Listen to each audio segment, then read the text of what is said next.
जब लेडीज बाहर निकलती है तो कास्टिंग काउंट्स तो हमेशा देखने मिलता है। यस। आपके काम में आपको भी किसी ने ऑफर किया था कि काम के बाहर कहीं अलग से मिलो? हाँ, मुझे सक्सेस होना है, ठीक है, आई विल डू एनीथिंग। हम देखते हैं, हम मिलते हैं, आप बोलोगे, फिर 4 लोगों को पता चलेगा, फिर आपका नाम खराब होगा, आपको आगे चल के और इवेंट करना है, family pressure, everybody is living in a joint family, तो मदर इन लॉ का प्रेशर, फादर इन लॉ का प्रेशर, पता नहीं चलना चाहिए कि ऐसा कुछ की हुआ है, सो दे कीप क्वाइट। कुछ दिन पहले आप आपके लाइव पर आकर काफी बोल्ड अंदाज में लोगों को गालियां भी दे रहे थे, मैंने सुना था। तो क्या था वो, मतलब किसके लिए था? ऐसा क्या हुआ था कि आप सोशल मीडिया पे आके इस तरह भड़क कर कुछ लोगों को आपने टारगेट किया और गालियां दी थी वहां पे? क्या था? जितनी शिद्दत से गुस्सा आता है मुझे उससे ज्यादा आता है। The reason is I am more weaker than you. आप अपने दिमाग से काम करते हैं, मैं दिमाग, दिल और अपनी मेहनत से काम करती हूँ, तो मैं कोई भी चीज से ज्यादा इरिटेट हो जाती हूँ। एंड बैक टू बैक जब हम कोई चीज सुनते हैं तो हमें इरिटेशन होता है। अब हम उस अग्रेशन को निकालें कैसे? सोशल मीडिया आज एक ऐसा प्लेटफॉर्म बन गया है जहां पर कोई भी अपने चैनल पे बैठ के किसी को भी माँ बहन की गंदी गंदी गालियां दे रहा है। ट्रू। अगर कानूनी कार्रवाई हो तो सब पे होनी चाहिए, कुछ लोगों को बुलाकर ये सब खेल क्या चल रहा है? आपको क्या लगता है? ये एक बहुत शर्म की बात है कि जो प्लेटफॉर्म बिजनेस के लिए दिया जाता है, जो प्लेटफॉर्म रेवेन्यू जनरेट करने के लिए दिया जाता है, आप उस प्लेटफॉर्म के ऊपर चलिए, आप अब्यूजिव लैंग्वेज यूज करते हो एंड आपको बुलाया जाता है पीएस में। This is not a good thing. मैं वारिफ अजीज, आप लोग देख रहे हैं #मुंबई न्यूज। इस वक्त हमारे साथ हमारे शो पे मौजूद है नाज, जो कि हर इवेंट में एंकर का वो रोल निभाती है। नाज, द एंकर, द धाकड़ या बोल्डनेस, क्या कहूँ? Anything according to your convenience. जो जैसा है मैं उसके लिए वैसी ही हूँ। आप मेरे साथ अच्छे से रहिए, मैं अच्छे से हूँ। आप धाकड़ बनिए, मैं महाधाकड़ हूँ। नाज, एक सवाल है कि कुछ टाइम पहला जैसे कि जो ऑर्गेनाइजर होते थे उनको एक प्राइवेट नंबर से कॉल आ रहा था, जिसमें अगर वो वीडियो कॉल उठाते थे तो सामने वाला न्यूड खड़ा हो जाता था। ये आपके जो शो वगैरह में से ही किसी ने किया था, इसके बारे में क्या कहना चाहेंगे आप? यस, ये एकदम ट्रू है। और ऐसा 3-4 फीमेल स्पेशली फीमेल ऑर्गेनाइजर्स जिनके साथ में कोई मेल का कंट्रीब्यूशन नहीं है इवेंट में, वो सिर्फ जो फीमेल्स ऑर्गेनाइज कर रही हैं event, after the completion of the event उनको कॉल आता था एंड वो एक रैंडम कॉल होता था प्राइवेट नंबर से। एंड अगर कभी नॉर्मली तो वो लोग कॉल करते थे कि क्या नाम है, कैसा है, पहले वो सिर्फ एक वोकल कॉल था। उसके थोड़े टाइम के बाद 15-20 डेज के बाद में रात में 3 बजे से 6 बजे के बीच में कंटिन्यू वीडियो कॉल्स आते थे। और अगर इत्तेफाकन फोन उठा लिया गया, ये हमें तब पता चला क्योंकि नींद में से एक ऑर्गेनाइजर ने फोन उठा दिया, तो the person was completely mute. उन्होंने फोन बंद कर दिया, शी स्विच्ड इट ऑफ। फिर उनके हस्बैंड के नंबर पे ब्लैंक कॉल्स आने लगे कि आपके वाइफ को मना करिए इवेंट करने के लिए, we can use her face on other dummy model और हम उनका नाम खराब कर देंगे। ये सिलसिला 1 महीने तक चला। हस्बैंड वाइफ बहुत ज्यादा शैटर्ड हो गए थे, उन्होंने फोन स्विच ऑफ कर दिया। And after approaching many authorities कि हमें इसमें क्या करना चाहिए, वी नीड योर हेल्प, तो वहां से रिप्लाई ये था, आप फोन स्विच ऑफ कर दीजिए, होगा ही नहीं, फोन चालू ही नहीं होगा तो नहीं आएगा। This is a civil matter, because कोई भी एविडेंस नहीं है। WhatsApp video call, WhatsApp recording is not an evidence in any kind of a thing. तो वो बेचारे लोग ने फोन बंद कर दिया and then it got stop. फिर जब दूसरा ऑर्गेनाइज हुआ इंडिविजुअल फीमेल का organized event, again it started और फिर वापस वही हुआ। अगेन उन्होंने अप्रोच किया अथॉरिटीज को, तो उन्होंने भी ये बोला, छोड़ो ना, क्या जरूरत है ये सब लफड़े में पड़ने के, you switch your phone of. उसने भी बंद कर दिया। मतलब ये वो लोग करा रहे थे जो कि यस किसी पे कार्रवाई नहीं हुई इस बारे में? किसी ने सपोर्ट ही नहीं किया ना, बिकॉज कार्रवाई, हम जिस सोसाइटी में रहते हैं ना, कार्रवाई भी उनकी होती है जिनका नाम होता है। Any random person gets hit by a car, उसको पैसे दे दो, दैट इज फिनिश। मगर अगर कोई बहुत ही अच्छी पोजीशन वाला, फाइनेंशियली साउंड, अगर if you hit that person by the car, then you see the वावेला in the news and everything. So common man is always a common man, और specially females, तो कोई कार्रवाई ही नहीं होगी। बिकॉज आप बोलोगे, फिर 4 लोगों को पता चलेगा, फिर आपका नाम खराब होगा, आपको आगे चल के और इवेंट करना है, family pressure, everybody is living in a joint family, तो मदर इन लॉ का प्रेशर, फादर इन लॉ का प्रेशर, पता नहीं चलना चाहिए कि ऐसा कुछ की हुआ है, सो दे कीप क्वाइट। ना, जैसे कि हर काम में जब लेडीज बाहर निकलती है तो कास्टिंग काउंट्स तो हमेशा देखने मिलता है। यस, आपके काम में आपको भी किसी ने ऑफर किया था कि काम के बाहर कहीं अलग से मिलो? सी देखिए, कास्टिंग काउच ये word, this is a very normal word, और ये वर्ड उन लोगों पे लागू होता है जिनके पास टैलेंट नहीं होता है, जिनको शॉर्टकट से आगे बढ़ना है। Everything requires time.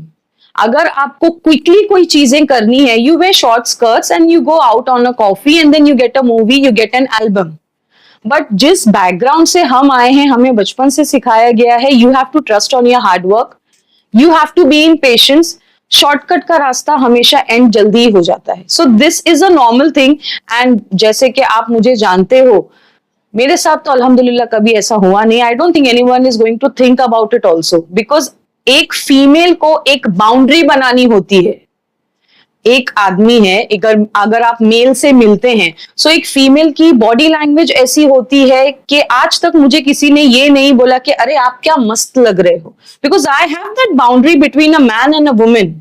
You can say you are looking pretty, you are looking beautiful, when people talk to you वो हाथ बांध के बात करते हैं, बिकॉज ये बाउंड्री मैंने बनाई है। अगर आप एक ओपन वे छोड़ दोगे कि हाँ मुझे सक्सेस होना है, ठीक है, आई विल डू एनीथिंग, हम देखते हैं, हम मिलते हैं, ये जो कन्वीनियंस का रास्ता है, ये उनके लिए होता है जिनको अपने अंदर टैलेंट की कमी होती है और जो खुद इनसिक्योर होते हैं। ना, जैसे कि इवेंट के बहाने, वुमेन एम्प्लॉयमेंट के बहाने आज लोगों ने खेल बना के रख दिया है। कुछ लोगों ने तो हिजाब को रैंप वॉक करवाया है। इस तो आप इस ऐसे शो के खिलाफ हो कि ऐसे लोगों के साथ हो? सी नाउ अगेन, हम जिस सोसाइटी में रहते हैं, हम हर चीज को स्टेज पर नहीं ला सकते। We can not use everything as a propaganda to hit an event. आपको कुछ नहीं मिल रहा है, आप हिजाब वॉक रख लेते हो। आपको कुछ नहीं मिल रहा है, आप कोई एनीथिंग आप रख लेते हो।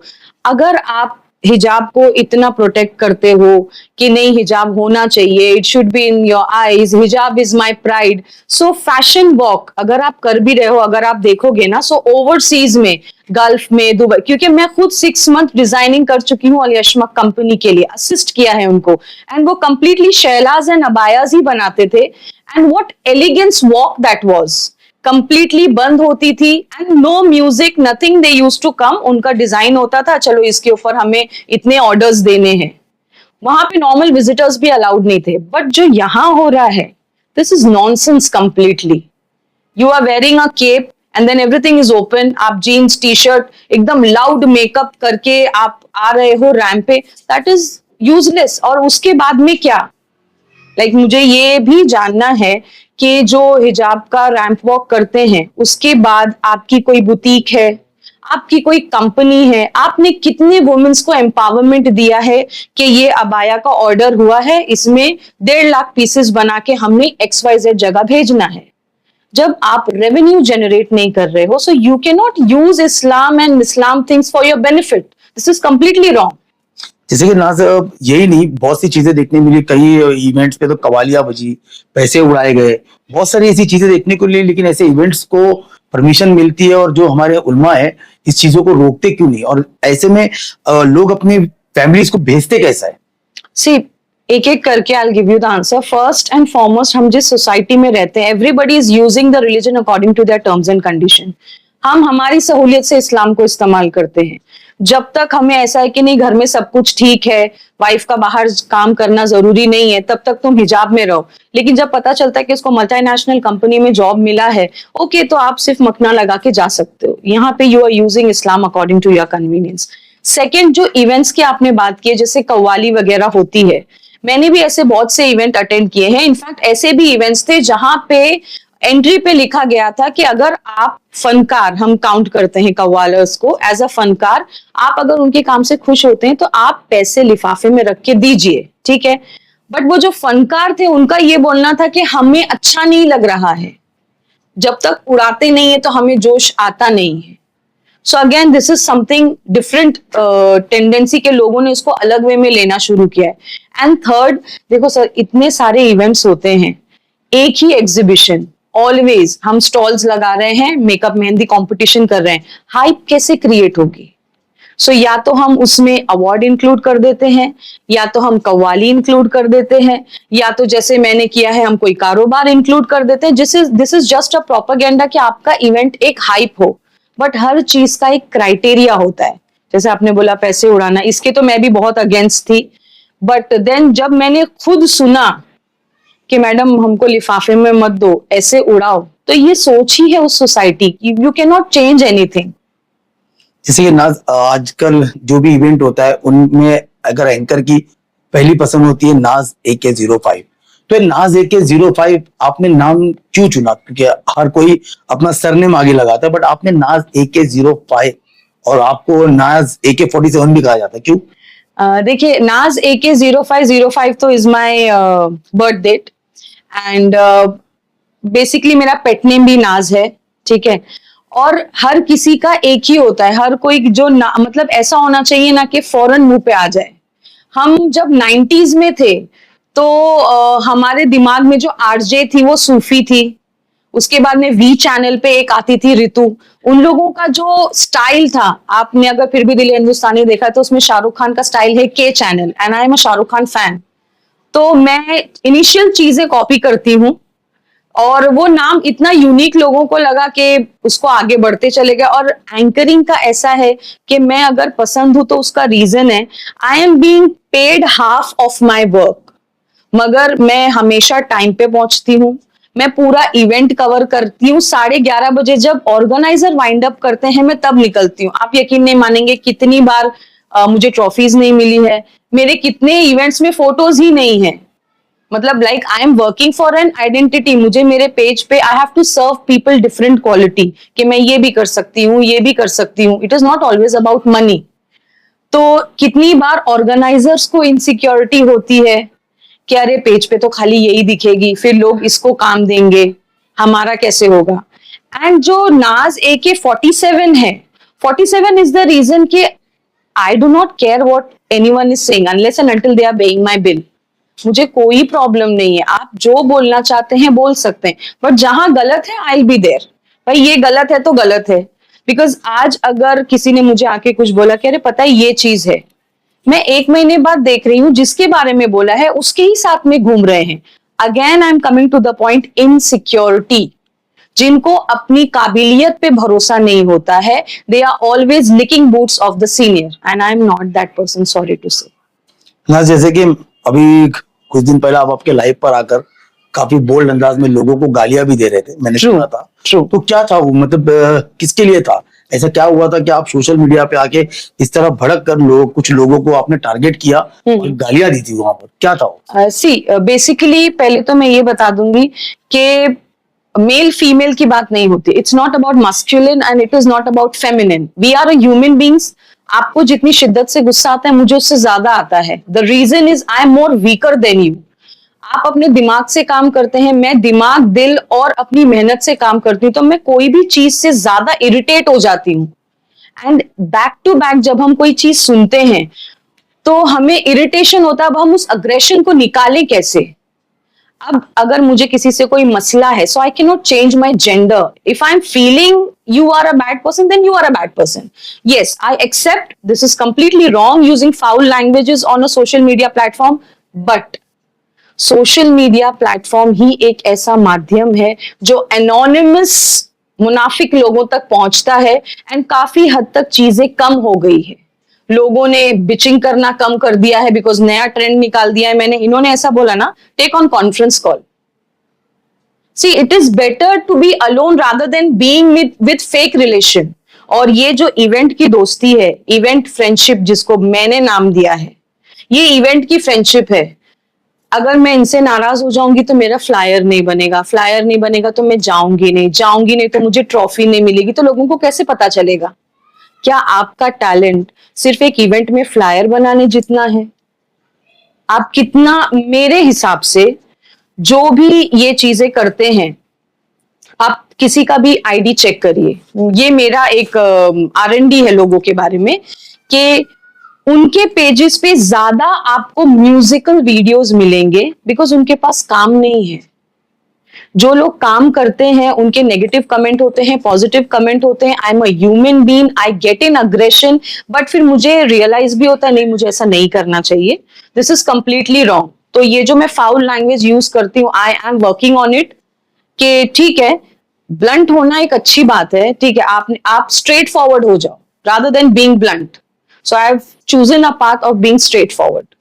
ना जैसे कि आप हमेशा इवेंट वगैरह करते हो, इवेंट वगैरह ऑर्गेनाइज कैसे होते हैं, कि क्या प्लान बनता है और कैसा है, मतलब पूरा शो, पूरे पूरे शो को आप देखते हो, आप ज्यादा बेहतर जानते हो क्योंकि एक एंकर ही पूरे शो को संभालता है।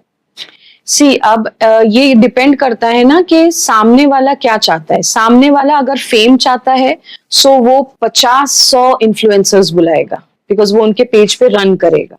अगर सामने वाला रेवेन्यू चाहता है तो वो ऐसे रैंडम लोगों को बुलाएगा और वो चीजों को सेल करेगा जिससे उसकी पॉकेट भरेगी, मगर एज स सोसाइटी का कुछ चेंजेस नहीं होगा। और जो थर्ड सेगमेंट आता है वो वर्क होता है रेवेन्यू जनरेशन।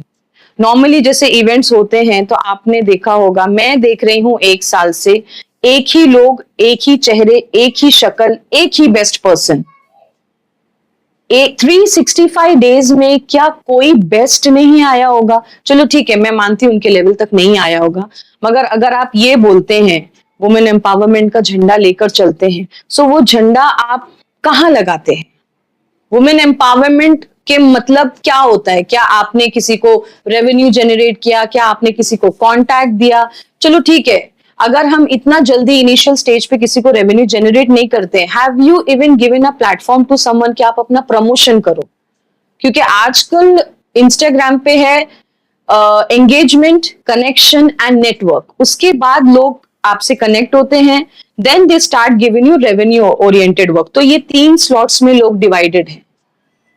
जैसे कि स्लॉट तो बहुत बने जाते हैं, और आजकल देखा गया है कि मुमरा से आप काफी वो अटैच हो, तो मुमरा में एक सीन चल रहा है, सीन कहेंगे, जैसे कि जो भी रील्स पर बैठ के गाली गलौज करते थे, मुमरा पुलिस उनको बुलाती है, उनसे वीडियो बनाती है, माफी का वीडियो वो बनाकर सोशल मीडिया पे डालते हैं, लेकिन उन लोगों ने उसका भी मजाक बना दिया, उससे व्यूज इकट्ठा कर रहे। तो आपको ऐसा नहीं लग रहा है कि ये सब खेल चल रहा है? क्या क्यों चल रहा है?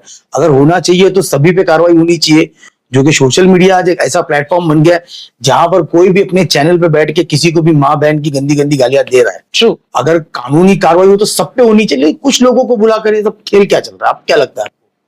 सी बेसिकली ये जो स्टेप लिया है मुमरा पुलिस ने, बहुत ही अच्छा स्टेप है, बट हम लोगों आज भी वो लोग वहम में जी रहे हैं कि लोगों के, कुछ लोगों को ऐसा लगता है, देखिए अभी जैसे दरवाजा बंद है, बंद में आपने किसी को कितना भी चिल्लाया, उसने सुन लिया, लेकिन वो बाहर निकला, अरे मैंने उनको 2 बार बोल दी, मैंने तो ऐसे कर दिया, बिकॉज लोगों के दिमाग में एक नैरेटिव सेट कर दिया गया है।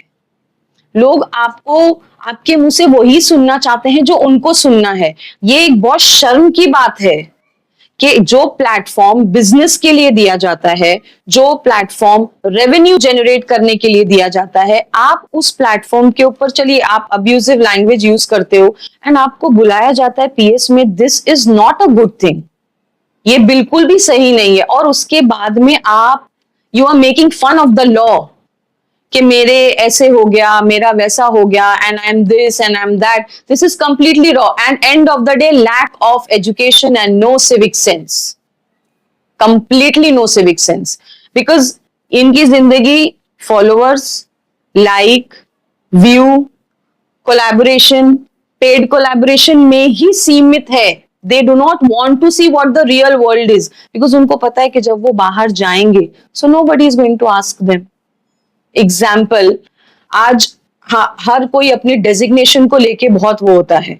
जैसे आज हम कोई ऑफिस में जाते हैं तो there is a director's cabin, वो वहां पे बैठे, अरे ये डायरेक्टर है, लेकिन जब वो नीचे रोड पे चलते हैं random, so he is a normal person, जब तक वो ये नहीं बोलता है कि भाई मैं डायरेक्टर हूं।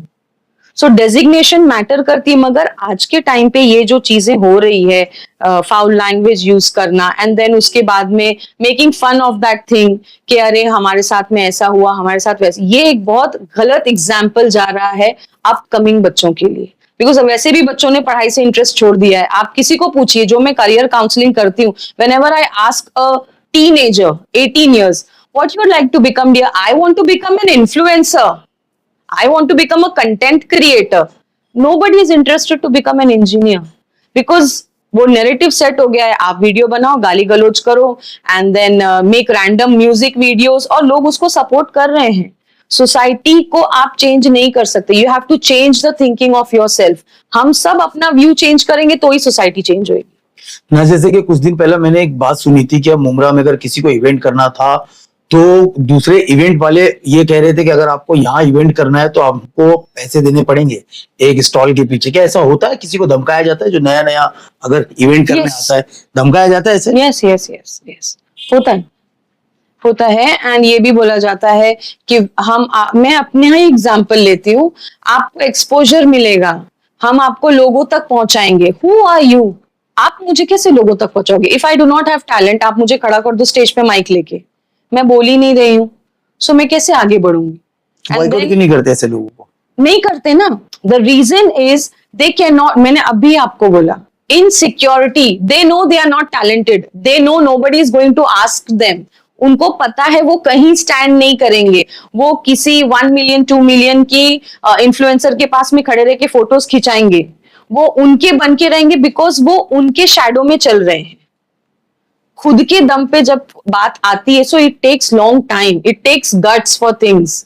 और एंड ऑफ द डे कैसा है ना कि लाइफ में नो बोलना बहुत डिफिकल्ट है.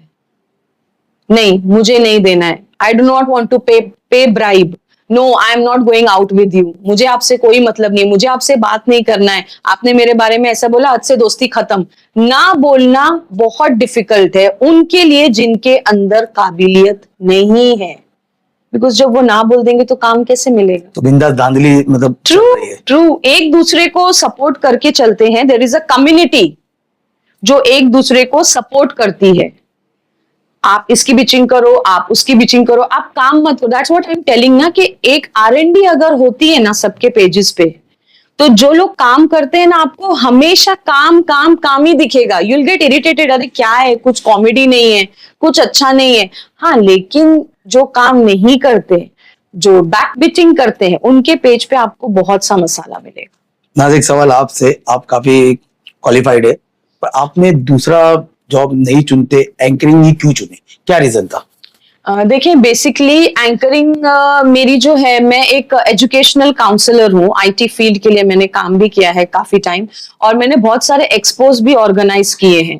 मतलब जैसे दिल्ली वगैरह भी मैं गई हूँ, फ्रेंचाइजी इंडिया के साथ में काम किया है मैंने, लोगों को कन्विंस किया है to invest in a business, और ऐसे इवेंट्स मैंने अटेंड किए. बट मैंने कभी सोचा नहीं था मैं एंकरिंग में आऊंगी. एंकरिंग में मुझे ऐसा था कि जब मैंने एजुकेशन सेक्टर में ये काम किया, सो कोविड के बाद में काफी स्लो हो गई वो चीजें. तो फिर मैं एक आध इवेंट में गई तो उनके यहाँ एंकर थी नहीं, तो उन्होंने बोला आप 2 घंटे के लिए एंकरिंग करोगे? मैंने बोला हाँ, ये तो मैं कर ही चुकी हूँ, आप बता दो क्या बोलना है. And then all of a sudden, और अल्लाह ताला की शायद मर्जी भी थी कि वो होने के बाद मुझे बैक टू बैक एंकरिंग आने लगी. सो एज सच कोई फील नहीं है, मैं बहुत टाइम से कर रही हूँ एंकरिंग. बट ये है कि इवेंट की नहीं की है.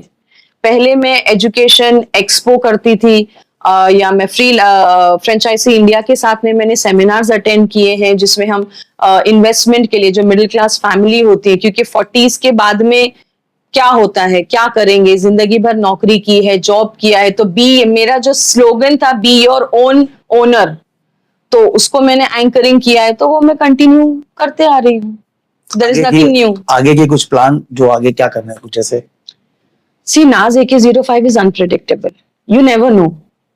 I love challenges. I love taking risk. I love fighting with people. I love showing people कि I can work hard. I can start alhamdulillah from anywhere.